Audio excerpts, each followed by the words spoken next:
Hello and welcome to my studio. In this video I'm going to show you how I made this image. Now this is a fairly conventional still life study, employing what looks like a multiple light setup. But the lighting for this was actually achieved just with one Speedlight, one flash gun. And I'm going to show you in this video exactly how I did it.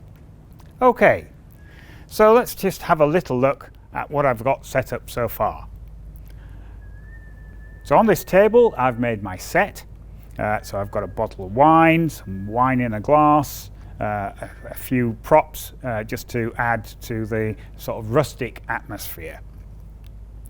And then at the back here I have a roll of grey background paper.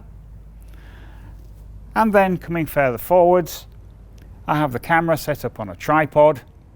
And on the top of the camera here I have a simple wireless flash trigger. Now the other half of that I'm just going to attach to this Speedlight so that I can use the combination off camera. So with this attached to the flash, what I can do is then place this around here somewhere to give me the illumination that I want. Okay, so let's just start by taking a test image just with the house lights. So in order to do that, what I'm going to do is just set the shutter speed of the camera to around about half a second. I'll leave the aperture at 2.8 and I'm using a 100 ISO. So with those parameters set, we'll just take a test. There we are, possibly a little bright, but it gives you an idea. So what we're actually looking for here is the focus point, just to see which bits of the image are actually sharp. And I can see that the label, even though it's overexposed, is actually very sharp. Yeah, we've got dust spots on the glass, we can see the label here. So as far as the focus is concerned, that looks good. Okay, so now to reset all this so I can use it with the flash gun, I'm going to set this shutter speed to the flash sync speed for that camera, which is 1/250th of a second. Now I think I'm going to need to have a working aperture of around about f8. So what I'll do is just set f8 to start with and we'll see how that goes. Now at this stage it would be a good idea just to take another test to make sure we don't get too much contamination in the image from the house lights. There we go. Now you can see in the bottom of the glass here that we are getting a few highlights picked up, but I should think that will be okay for these purposes. Okay, so with that experiment completed, it'd be time to start setting up the first of the lighting. Now the way that this works is that although I'm using just one Speedlight, what I'm actually going to do is use it in various different positions. So for instance, I'll put it down here at the back in order to make the background glow. I'll put it over here pointing forwards to create a highlight on the edge of the glass. And I'm going to start by putting it around here somewhere in combination with a diffusion sheet so that I can make a very soft light which will wrap around the bottle. There we are, that'll do to start with. So I've just attached this flash gun to the top of this lighting stand and it has the flash trigger underneath it so that it can be triggered remotely, as we said before, from the camera. Now the diffusion material here I've positioned probably as close as I can get it without it actually being in the picture. So I'm just going to check that through the viewfinder. Yep, that looks fine. So time to turn everything on and to take a test image. Okay, so we can see from this that the exposure is not bad actually. but it does need to be adjusted somewhat. You can see that the background is actually illuminated from the flash. So I think what is happening here is that this style of flash gun has what is referred to as a zoom head inside it, and at the moment it's set to its widest angle, which will give me the greatest coverage on the background. But some of it is going through the stand here, and as you can see from the picture, you're ending up with shadows and contamination on the back. So what we need to do is find a way just to simply flag off this flash gun. Now, the easiest way to do that is literally just with a piece of card and an elastic band. So if I just pop the band around the side of the flash gun here, what that will do is just flag the side light coming out here so that it doesn't contaminate the background. So with that set, we'll just give that another go. There we go, that's quite a large improvement. I don't think it's quite right just yet, but it's getting there. We still have a bit of contamination on the background. So what I think I'm going to do is just adjust the angle of this flash, and I might move it just a little bit closer in. So you actually only need very small changes to create quite a large effect in a situation like this.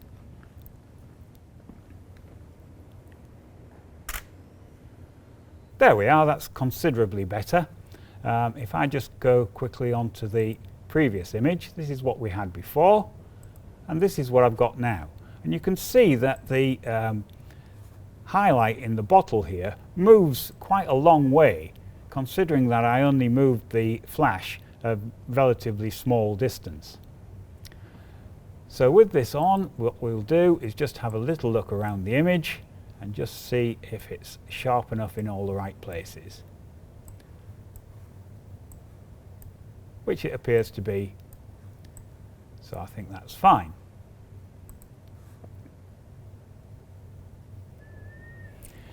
Okay, so with that done, that's the first of our images captured.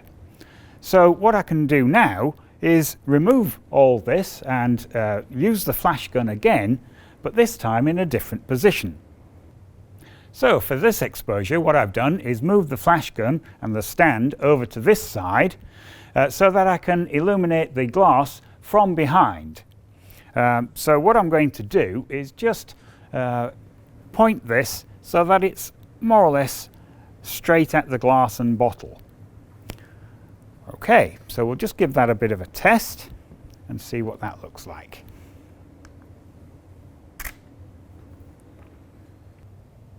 Okay, that's brought out quite a lot of detail in the glass here. I've got a nice highlight on the edge. I've got some on the bottles as well, but I'm not that bothered about that. Here we can see that I've actually got some flare entering the camera. So to improve that somewhat, what I'm going to do is make use of the zoom function on the flash gun. So I'm just going to zoom it to its largest extent, which on this gun says that it's 105 millimeters. So it's gone from 24 millimeters to 105. So we'll give that a bit of a test. So that has changed the image ever so slightly. If I go to the previous one, this is what we had. We've caught the background a little, and on this one, the background's a bit darker, but we still have the flare. So I think I'm going to employ my flag which we used earlier and just put that on the flash gun, like so. There we are. So from the camera's point of view, we shouldn't be able to see the head of the flash, which we can't, so we'll just give that another try. There we are, that's better. I'll just put a mark on that one. So now we have captured two images of two two separate lighting situations. So I'm now just going to set it up to do the third and final one, which is the glow in the background. So for this shot, just the background, what I've done is put this flash gun on this stand very low down so that it's below the height of the table, pointing at the background. Now hopefully it's going to be in about the right position, but we'll give it a test and see what happens.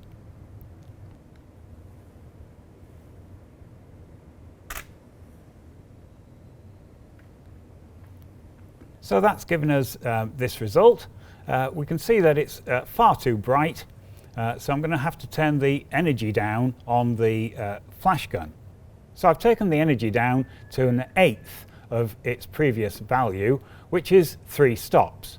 So we'll give that another try. There we are, that's much better. Okay, but in the original image, the glow in the background was a deep purple colour. Now the way I achieved that was with some of these. These are sweet wrappers, but they make very good gels. So what I'm going to do is just attach this to the front of the flash gun with the aid of an elastic band.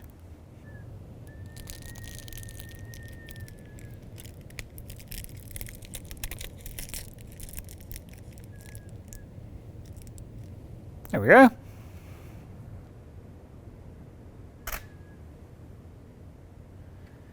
There we are. So with that sweet wrapper on the flash gun, we've got the glow that I wanted. Okay, so with those images now captured, it's time to put them all together in Photoshop. So I've loaded those 3 images into Photoshop. This is our main image with the lighting from the side here. And then we have this one, which was lit from the back, from this direction. And then finally, we have the glow, which we created on the background. So the first thing I'm going to do is just make all these into a stack of layers. And the easiest way to do that is just to go down here to load files into stack. We have an option to add open files. Selected all the ones, off we go. Right, so with that done, you can see now that down the side here I have a different layer for each of the images. So we can just run through those.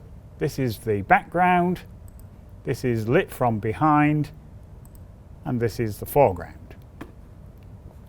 Now in order to combine all these, what I'm going to do is just change the blend mode between the layers. So first of all, I'm going to just select the top 2 layers, like so. And now I'm going to change this from normal to screen. Now the way that this is set at the moment, we have all 3 layers active.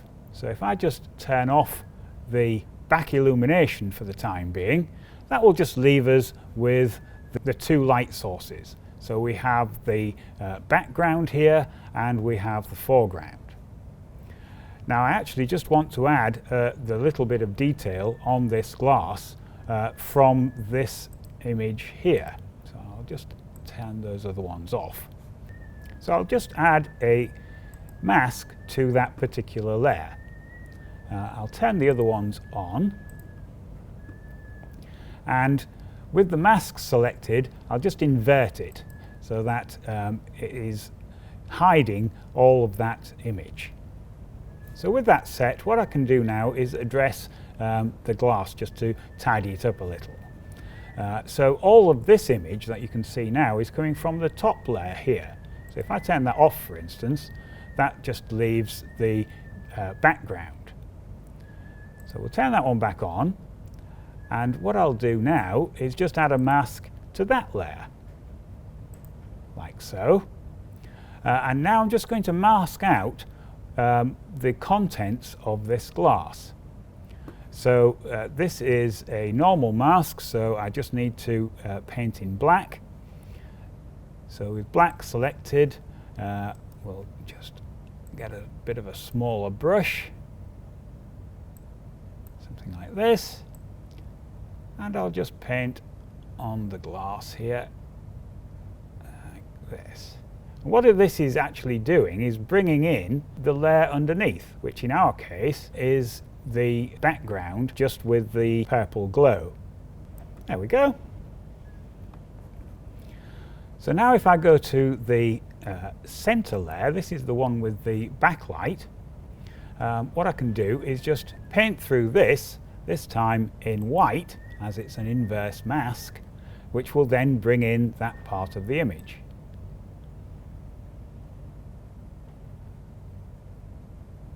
Like so. Now the bits at the top here I didn't really want, so I can just turn this back to black and just go back over those just to adjust them, like so. So with that bit done, it just remains to pick a crop. I'll go for my usual 16:9, which is actually not bad exactly as it is. So we'll give that a go. So there we have it. This is a still life image that has all the look of a multiple lighting setup, which was actually achieved just with a single flash gun. Well, I hope you liked seeing all that, and if you like watching these sort of things, do click on the other images as they appear, and don't forget to subscribe. Thank you very much for watching.